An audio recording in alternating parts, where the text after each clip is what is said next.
Hi, I'm Joan Newcomb, and today's morning musings is discomfort is sometimes a good thing. I'm doing daily morning musings, and I'm using posts from my blog, Adventures in Density and Effort, as inspiration. Now, I wrote these posts a while back, so as I read, if I encounter anything that is out of date, I will interrupt myself and give you the most recent information. At the end, if necessary, I will give you a summary of the topic based on what's going on in the world today.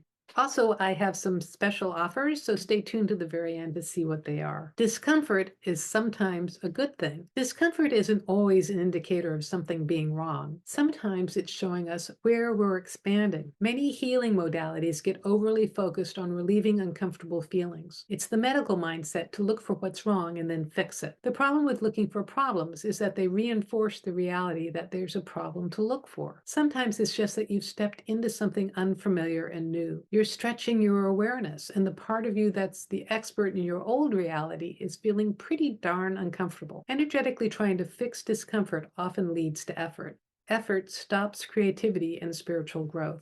Sometimes you just have to breathe and walk through it, or sit with it, not judge it as good or bad. You can feel the discomfort and then recognize that it's just an illusion, and you can take back your power. And when you do that, the illusion, the hologram that we're in, transforms. I know that someone applied this when they got shingles on their face, and it went away within a few days.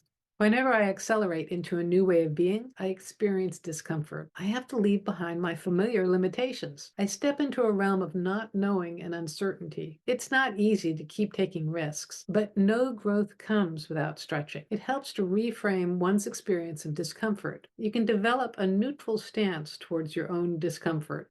Become curious about it. Be bigger than the problem. Become open to vast possibilities and opportunities for transformation. The thing is to not sit and wallow in it, not ignore it or avoid it, or run away from it. And don't let it stop you. Just breathe and walk through it and carry on regardless. And pretty soon you'll find yourself in a whole state of being. Well, I actually think that's as great suggestions for us nowadays because there's a lot of things to be uncomfortable about, and there's a lot of conflict in the world, and we're all just in huge growth spaces. So if we could respond to what is as consciousness, it just makes it so much easier to navigate. So I would suggest take some time, take the next 7 days to notice if you're experiencing discomfort and reframe it and develop a neutral stance towards it. I'd also say you can be compassionate towards it, be curious about it, allow yourself to be bigger than the problem, and try this just for 7 days and see what happens. And leave a comment below when you do, because I love to read your comments. And if you like these videos, please go ahead and like them. You can share them with others, and you can also subscribe. And this way you tell YouTube to share this with more people and get this information out there to folks that really need to hear it. And if you want a free sample of one of my consciousness techniques, click on the link below for the skybox technique. It'll give you a greater perspective of what's going on in your life. And if you want to learn how to do this for yourself, click on the link below for the Manifesting Money and Miracles self-study course. It's a course that you can do by yourself in the comfort of your own home at your own pace. And you'll learn to embody different frequencies. And by shifting your inner state using these frequencies, your external reality completely transforms.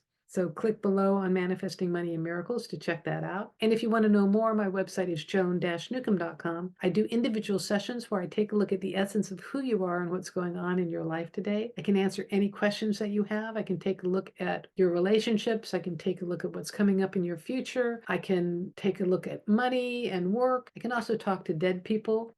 And I record the session just for you.